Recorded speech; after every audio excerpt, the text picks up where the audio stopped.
Pinofile ka, pinag-aralan ka niya kung saan kanya bibiktimahin at nag-respond ka. Doon na nag-umpisa yung modus.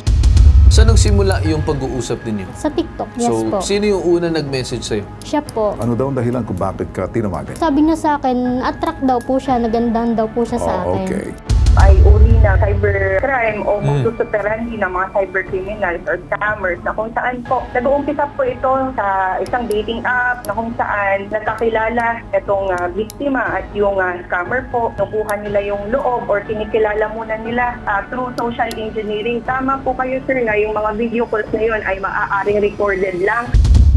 Saan nagsimula yung pag-uusap ninyo? Sa TikTok po. So, sa TikTok. Yes So, po. sino yung una nag-message sa'yo? Siya po. TikTok, then saka ka dinala sa WhatsApp. Opo. Tanong niya po sa akin kung ano daw po yung isang bagay na gusto ko pero hindi ko daw po ma-achieve. Parang nahirapan pa akong ma-achieve. So, sabi ko po sa kanya, dream country ko po talaga yung Korea na gustong gusto ko po pagtrabahoan. Sabi niya po sa akin, i-invite daw po niya ako doon. Then, tutulungan din po niya Makapunta makakuha doon. po ng student visa para kahit papano po, pwede daw po ako mag-work sa mga inconvenience store po. Mhm. So, parang yun ang pinapropose niya sa'yo na posibleng dahilan kung bakit ka din naakit na maging malapit sa kanya. Yes po. Anong nakita niyo sa TikTok na medyo napatawag siya sa'yo? Gusto ko lang maintindihan. Kung sa TikTok nag-umpisa, karamihan na nabibiktima sa TikTok. Normally, meron ka bang nag-perform ka ba? Sumasayaw-sayaw ka ba? Or meron ka bang cooking? O anything na medyo na-attract siya sa'yo or naging dahilan na tumawag siya sa'yo? Ano daw ang dahilan kung bakit ka tinawagan? Una po, sabi niya sa akin, attract daw po siya, nagandahan daw po siya sa akin. Okay.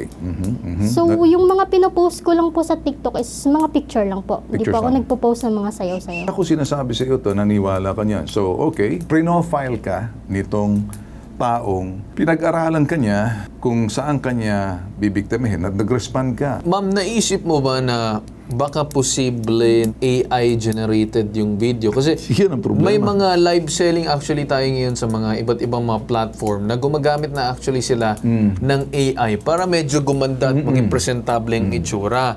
So, may nakita ka ba ma'am na kakaiba kumpara kapag kausap mo yung kaibigan mo sa telepono? Versus sa kausap mo siya sa telepono, may mga bagay ka ba nakakita na medyo blurry, medyo kakaiba ng konti? Sa tingin mo, kung babalikan mo yung inyong pag-uusap? Nung una po, malinaw po yung mga mukha niya po doon sa pag-uusap namin. Saglit lang po kasi nag-uusap, sir. Parang tinatanong niya lang po ako kung nasaan ako, anong ginagawa ko po. Tapos after that po, patay na po. Gaano Ganun lang katagal po. usually ang inyong video call? Siguro mga 1 minutes or to 2 minutes po, sir. Okay, Ganun. 1 to 2 minutes versus yung inyong pag-chat, gaano katagal yun?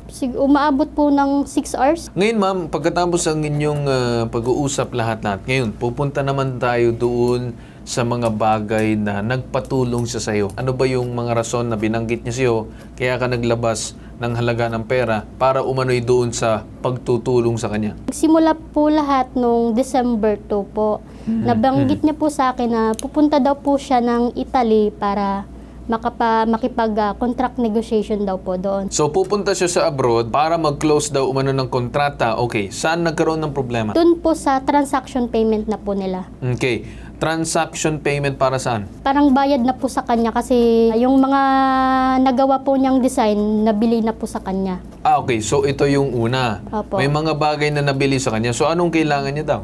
Ang hiningi niya po sa akin is kung pwede ko daw po siyang gawa ng panibagong account. Natataka ako sa iyo, anong kinalaman mo doon sa kontrata niya? Wala kang anong ganap mo roon eh? Anong papel mo roon? Doon na nag-umpisa yung modus. Lieutenant, ano pong masasabi ng Anti-Cybercrime Division or Group tungkol dito sa reklamo ni Ma'am? Pa-explain lang po siguro, Lieutenant. Nakakalungkot naman na meron naman tayong kababayan na nabiktima ng love scam, and for awareness po sa kaalaman ng mga kababayan natin, tama po yung diniscuss na kanina ni Sir Ben na yung love scam or romance po, ito ay uri ng cybercrime o modus operandi ng mga cybercriminals or scammers na kung saan po nag-uumpisa po ito sa isang dating app or online na messaging man po na kung saan nagkakilala itong biktima at yung scammer po. Kinukuha nila yung loob or kinikilala muna nila through social engineering, tulad lang sinabi ni Sir Ben kanina, kinikilatis talaga or pinoprofile itong mga biktima kung ano kung portion or anong gusto nila para dun sila titirahin regarding po dito sa scam na gagawin nila. And then po, inaaya po nila dyan mag-usap dun sa messaging app. In this case po, dun sa WhatsApp siya inaya mag-usap and then mag-video call po. Tama po kayo, sir, na yung mga video calls na yun ay maaaring recorded lang or look video po yung binibigay, kaya tig 1 minute lang or seconds lang po. At kadalasan po may mga instances din po na grab photo and videos lang po itong pinapakita sa biktima po and para maniwala po yung nabibiktima. And also po, kukunin nila yung loob hanggang po maghingi na sila ng pabor o pera po, hanggang sa kung wala na pong maibigay itong biktima, ibablock na po nila. Yung po bang sinasabi ninyo, ma'am, was that forensic investigation na ang gagawin nyo base doon sa mga bayaran na ginamit doon sa mga payment scheme na matitrace ninyo kung saan napunta, kung sa Pilipinas, kung sa ibang lugar?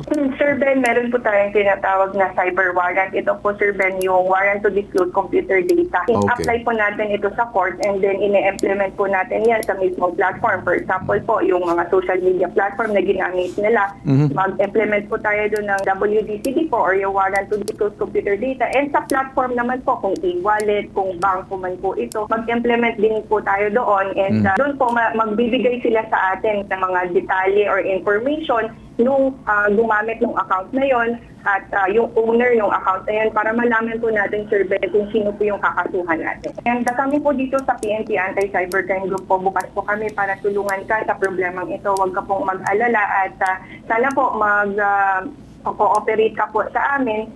Dalhin nyo lang po dito lahat ng documents na meron po kayo, especially dun sa messaging app kung saan kayo nag-uusap, yung social media platform na ginamit po nung kausap nyo, and also po kung saan po kayo nag-transfer ng pera po para at least meron na po tayong evidence to show and file to the court po.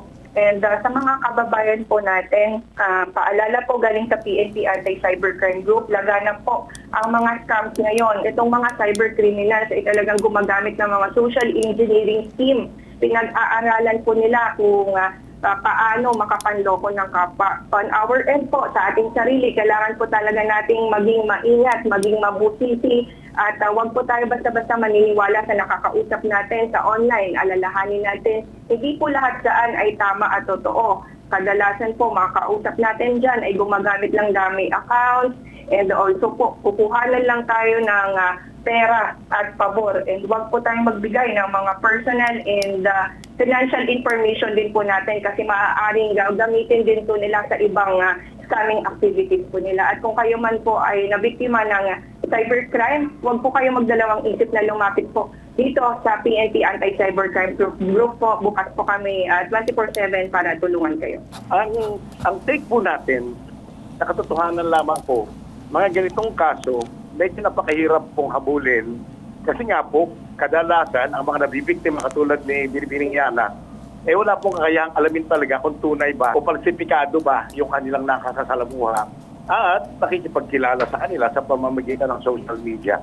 Pero kami po'y nagsumikap na magsaliksik tungkol dito, Ginoong Carl Tulfo, Ginoong Carl Tulfo.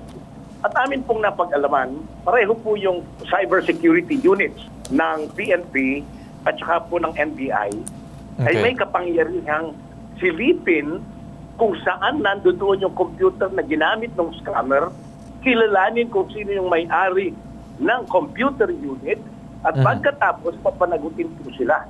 Yun po yung nasa liksik namin at ito nga po yung aking ipapanukala, Ginoong Carl Tulfo, Ginoong Ben Tulfo, na total marami naman pong kaparaanan upang ang ating PNP at NBI ay magkaroon ng pondo para makakuha ng mas maraming ganitong mga makina para po malaman nitong mga scammers na po pwede na palatala silang mahabol. Ginoong Carl Tulfo, Ginoong Ben Tulfo, mga kababayan, ay yung katiyakan kung sino ang katransaksyon. Katiyakan kung sino ang kausap sa social media. Marami pong paraan para mapilit ninyo yung pong nakikipag-usap sa inyo sa TikTok, sa X o Twitter.com, o di kaya sa ano pa mang iba, Facebook at kung Reddit o kung ano pa man. At kung talaga pong sila ay walang itinatago, mapipilit po ninyo na makipagkilala ng totohanan sa kanila para makapagsaliksik po muna kayo. Hindi po pwede basta pasok lang ng pasok, Ginoong Carl Tulfo, na hindi tayo nakakatiyak kung sino yung katransaksyon kasi katulad nito, madalas na po ito, dito po sa help desk, ipabitag mo, nangyayari po eh. Kaya maging mapagmatsyag, maging matiga sa pagsasaliksik. With that, attorney, kami nagpapasalamat sa inyo. Thank you so much. Ha? Maraming salamat po. Kami nagpapasalamat ni Carl na pumunta ka sa amin sa Tiwala. Turo kong i-ere ka namin. Pero iba naman yung kaso mo eh. At, hindi naman din pwedeng sabihin love scam or romance scam. Na-profile ka niya na para nakuha niya yung gusto mo, pero mas mabuting lumapit ka at natigil na agad. Hayaan muna natin sa kamay ng alagad ng batas. Katuwang namin dito yung Philippine National Police. Ang pagpunta mo sa amin, malaking pasalamat kasi nakakatulong ka sa publiko. Hindi nakakahiya. Nakakatulong ka at nababahagi mo yung problema mo at para maiwasan ganitong klaseng pambibiktima ng ilan. Ha? Kaya kami nagpapasalamat, tutulong kami sa isasamahan ka namin. Carl? Alright. So, Ma'am Yana, kami nang papasalamat at asahan ninyo na tutulungan ka din namin para din doon sa pagpunta doon sa mismong anti-cybercrime group. So with that said, dyan na po tayo nagtatapos dito sa reklamo na ito. Itong mas pinalakas sa pinalawak na bagong helpdesk. Ipabitag mo.